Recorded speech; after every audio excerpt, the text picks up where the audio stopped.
Assalamu alaikum wa rahmatullah wa barakatuhu.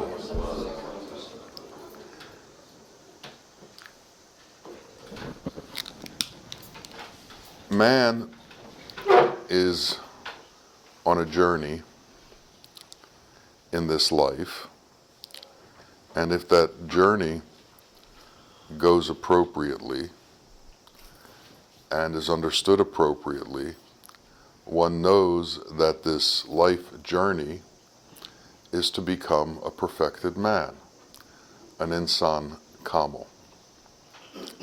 How does that happen?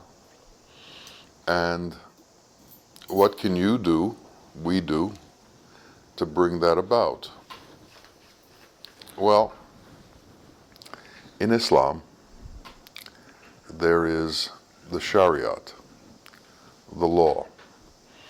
In Sufism, there are the various steps of ascension, and they are Shariat, Tariqat, Hakikat, Marifat, and Sufiyat. Each one of these has a Shariat. So there is the Shariat of the Shariat, the Shariat of the Tariqat, the Shariat of the Hakikat, the Shariat of the Marifat, and the Shariat of the Sufiyat. And Shariat has to do with mode of conduct, how you act. So there's the external nature of the Shariat and the internal nature of the Shariat. The external has to do with how we act within society and how we act with each other. Sufiyat, the Sufi way, is an attempt to go beyond what is absolutely required in the Shariat.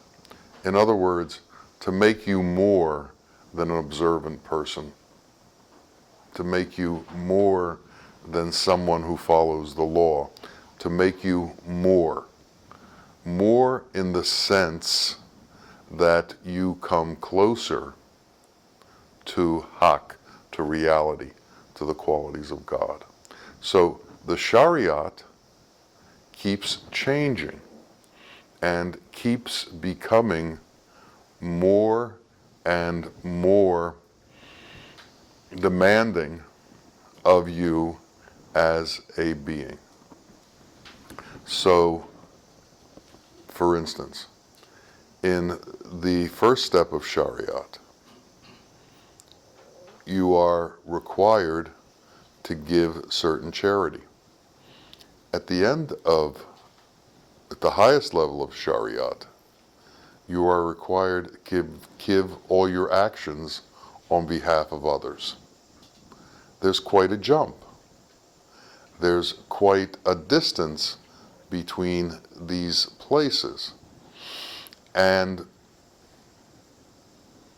the dilemma that man has is, how does he get from giving charity in a prescribed amount to giving his life over to service, to giving his life over to other people? We were in the presence of a sheikh who gave his life on behalf of other people. So we know that it occurs. We know that it's possible, and we've seen it in action. Now, what we need to figure out is, what is it that stops us from moving up the various rungs of the progression within Sufism? What is it that stops us from going from Tariqat to Hakikat, and from Hakikat to Marifat, and from Marifat to Sufiyat? What is it that we need to be aware of so that we can make these jumps, so that we can make these changes. One of the great dilemmas that man faces is his mind. His mind is attached to this illusory world by way of desire. And the mind is constantly trying to fulfill the desires that it conjures up. So we have this mind that has been created through its experiences and through the teachings that it has encountered in the world. The experiences of the world are not necessarily holy.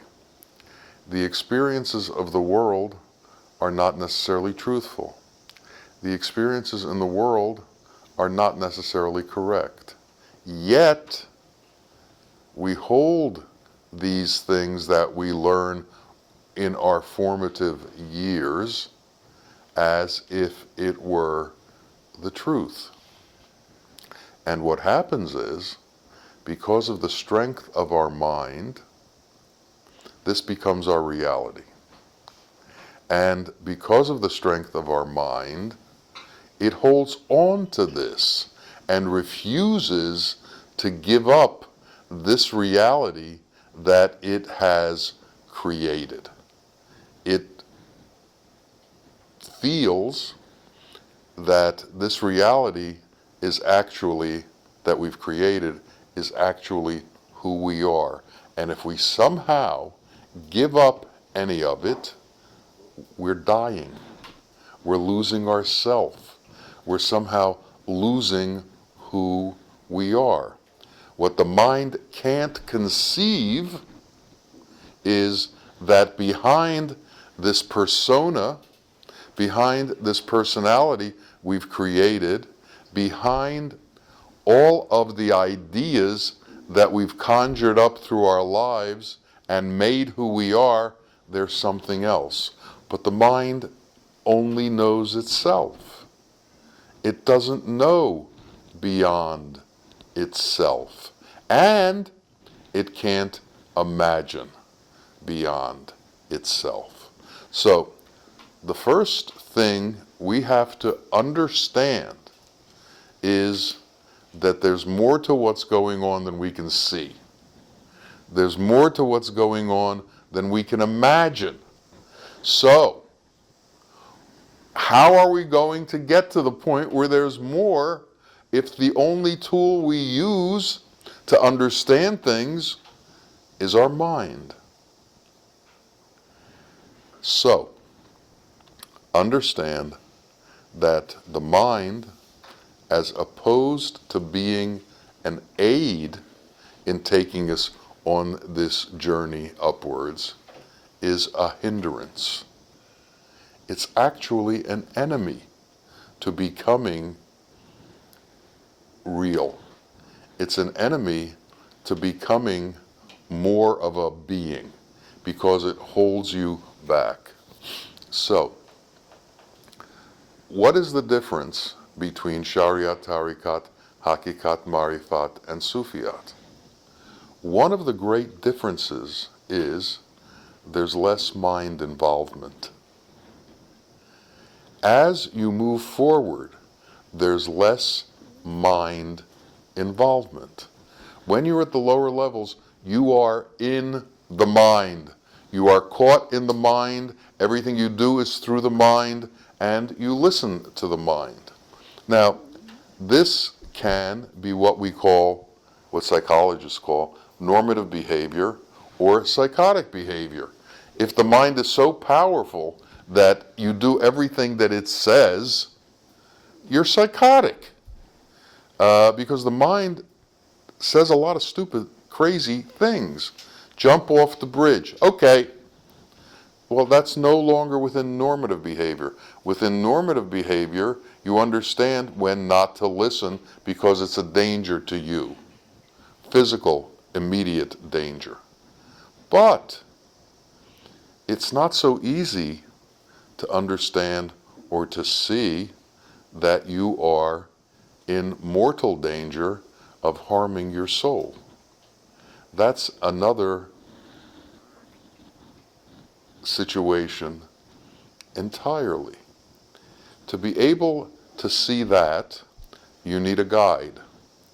And you need someone who can tell you what is appropriate and how to move forward in an appropriate way. So, if you have reached tariqat, you've concluded that living within the realm of the prescribed laws doesn't seem to be enough. There has to be more. Something else is going on. Wherein, within the prescribed laws, there are distinct differences between you and others, between your group and other groups. If you go a little bit beyond that, you begin to understand that these differences disappear at a certain level. And that level is a level within yourself, not outside of yourself. So the differences don't disappear because of the way others act. The differences begin to disappear because of the way you act. And what happens at this point is the mind, which wants to control you and wants to keep you within its domain, says stop. You've gone too far. You're violating the basic tenets of your belief system. And this is what parents will tell you if you want to marry outside of your religion. This is what the world tells you if you want to radically change in some way. Now, what are these radical changes? These radical changes have to do with the amount of love that you can create in your own being and in your own system. The amount of love that you can create inside of yourself. And then the next step is, how much of this love can you give outside of yourself? How easy is it for you to share this love with everyone as opposed to just someone or some people or some group? In order to become Insan Kamil, in order to advance to the highest levels of being while in this body, we have to relieve ourselves of all of the restrictions that the mind has on us. And the mind keeps us in place. It keeps us moving in a certain direction. And if we're going to change that direction, we have to literally change our mind's control of us. So instead of we being controlled by the mind, we have to begin to understand that there's a deeper self, deeper than the mind, that we can use to control the mind. And through proper guidance and through knowing people who've advanced this way, we can begin to see what it looks like to be like that. And as we learn that, we can then implement that into our being.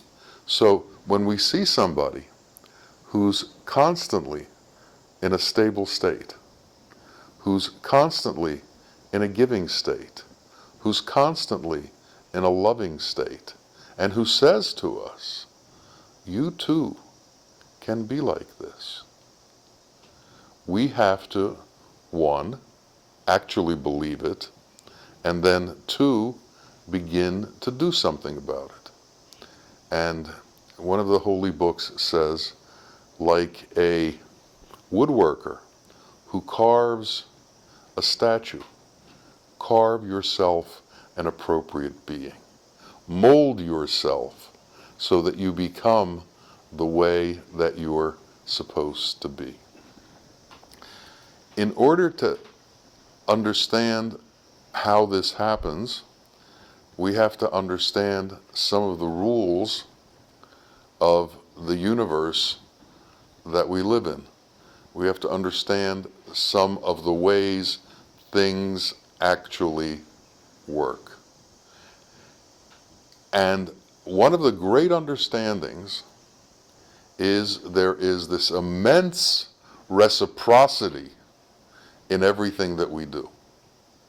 Whatever we put out comes back at us, sometimes in enormous quantities. So, if we want to get love, we have to give love. So, if you're not feeling loved, it's because you're not lovable enough. It's because the amount of love that comes from you isn't sufficient. But then, if you're looking for love to come from certain places, you may also not be looking in the right places. In the end, we walk alone. And we walk alone with our Lord. And His love is abundant and never-ending, and continues to flow. So, if we don't seem to get love from the world, we can get love from our Lord. And this has to be sufficient for us, so that we don't look to the world for praise, and we don't shy away from the world for blame. Imagine if every holy man, as soon as someone threw a harsh word at him or threw a stone at him, stopped. There would be no holy men. They have all gone through suffering. They have all gone through abuse. And I can tell you the stories of the various prophets and the various abuse that they've gone through. But I'm sure you know lots of them. And if you don't, listen to some of the past talks and you'll hear about it. But the point is that the prophets have gone through abuse. So if the prophets have gone through this abuse, why should we think that we'll be spared from this abuse? And why should we be upset that we get this abuse?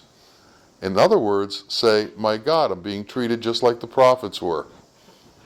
And it's all about how to look at it. And then the next thing is, well, how am I going to react? Well, how about if I react just as the prophets reacted, which is continue to move forward and continue to do the correct thing. Because even though the world doesn't appreciate it, Allah knows the truth. And we, in our connection to Allah, will know the truth.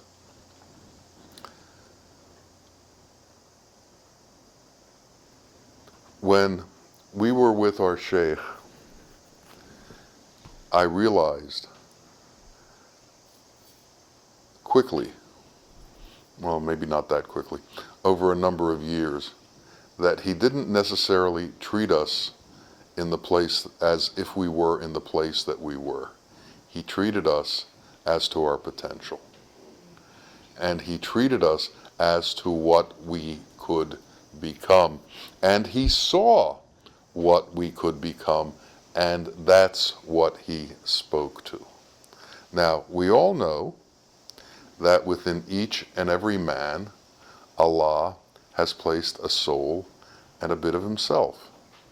Now, we also know that every man has a persona, And depending upon the state of their development, that persona is either very, very powerful, or they've lost a lot of their persona and they're closer to their truth. Well, how do we treat them? Do we treat them as their persona, or do we treat them as their deeper self, even though they don't know about their deeper self yet? And can you have the compassion for the persona and the suffering that it's going through because it doesn't know the deeper self? This is double-edged. Not only do you have to give this compassion to the others around you, you have to give this compassion to yourself. So the closer or the stronger our persona is, the more compassion we have to give ourselves to forgive the acts of the persona. And hopefully, God willing, with the assistance of all of the angels and the holy men in the world, this persona will lose its power over us. And again, remember, this persona resides in the mind. You not only walk around in a body, this body also exists in your mind. And your mind thinks it is you. So this thinking process that we go through, the more we think about things, the more we get convoluted into our persona and its needs and its desires.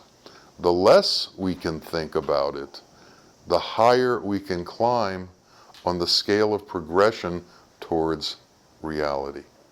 So we need to do some kind of act, not that we'll do away with the mind, but will quiet the mind enough so that we can see reality, so that we can see what it is we're aiming for and can see where it is we're going.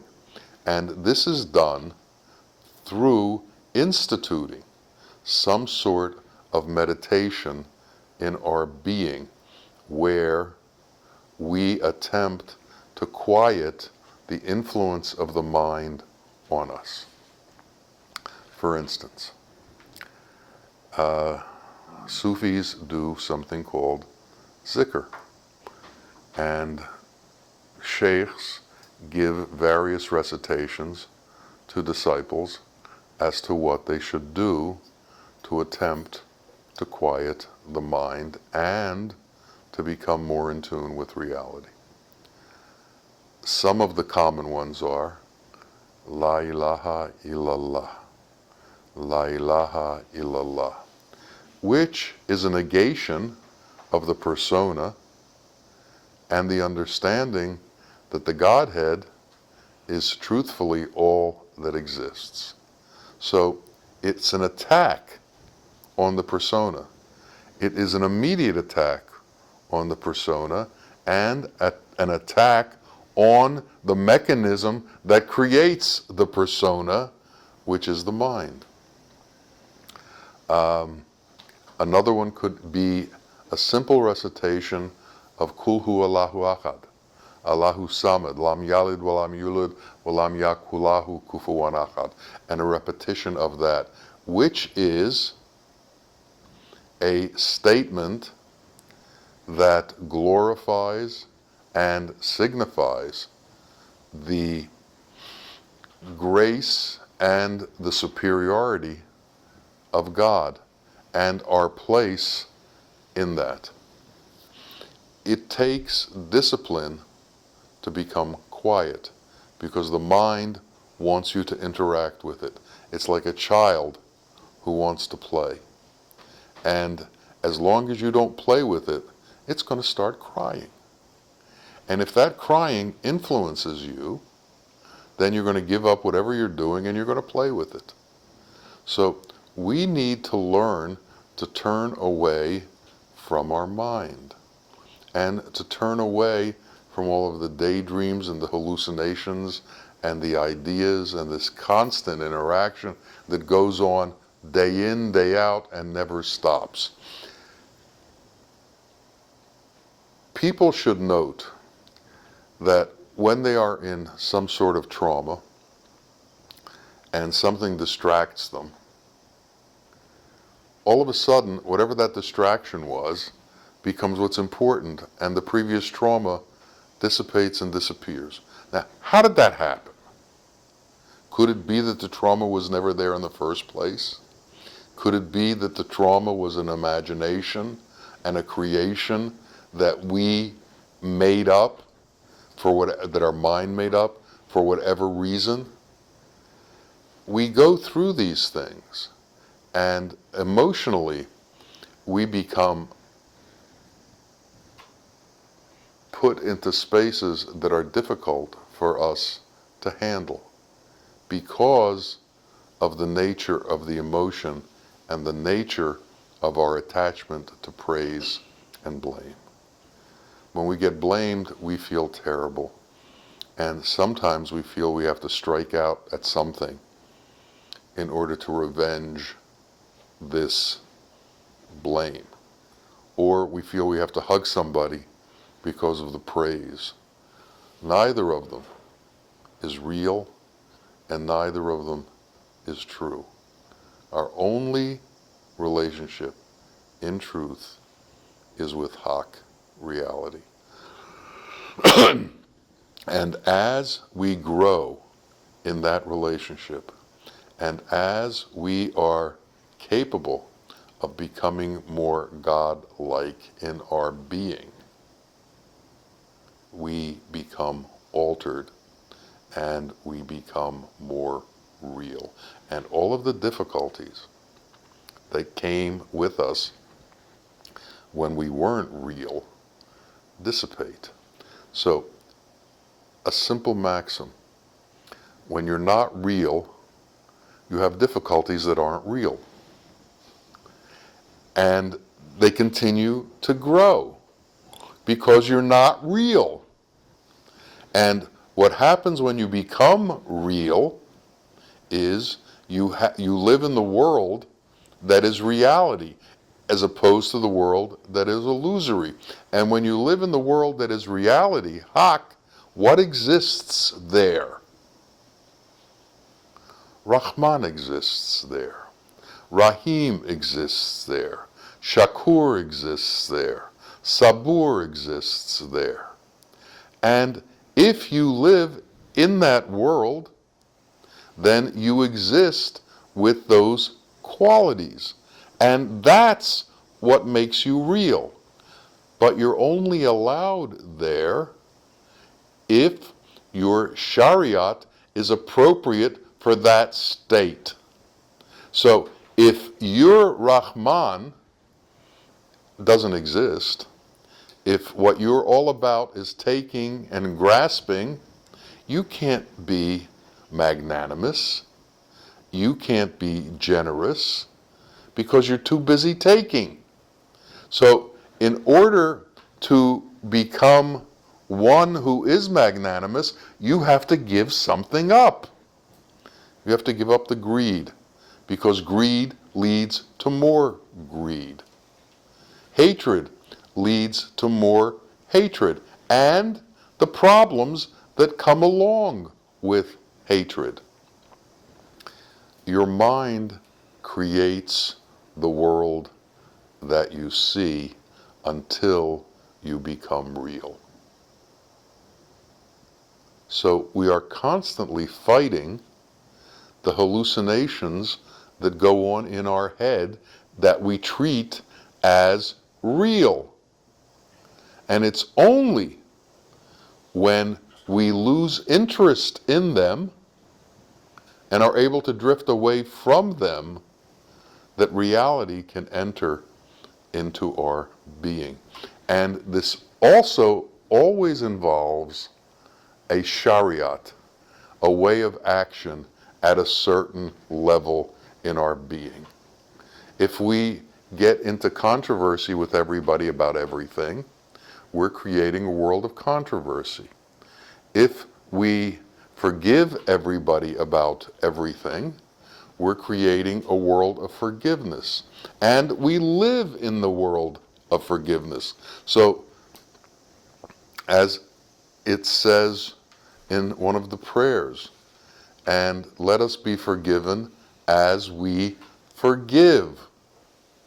There's a constant reciprocity, and we have to understand that for every ill word that comes out of our mouth, an ill word comes at us. For every ill feeling that comes out of our being, an ill feeling will come into us. For everything that we do in a negative sense, a negative response will come into us. For everything positive we do externally, something positive will come into us. So we not only do things on behalf of the way Allah wants us to do them, we do them for our own well-being. We do them so that we can escape from the shackles of illusion that hold us in place and don't allow us to see reality. So there's work to be done. And the work can only be done by ourselves. There are those who will advise us, but they can't do the work for us. We have to do the work. And it's through that work that we become stronger.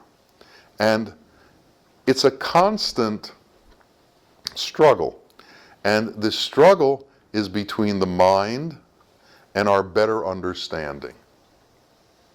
And the mind is attached to our lower self and will continue to try and bring us down to the lowest common denominator of being. We need to escape from that. And it begins by doing certain kinds of work. The Prophet, in his last discourse, said, "Beware of the imposters." If we are an imposter, we have to beware of ourselves until we stop being an imposter.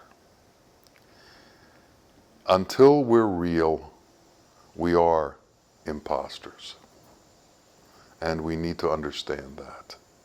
And somehow, we need to continue with this struggle with the intent that we're doing it on behalf of Allah and on behalf of His will, and we have given up our will for His will.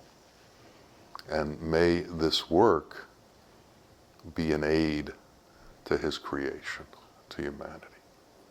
So with that intention, let us all move forward and let us all try and find Haqq.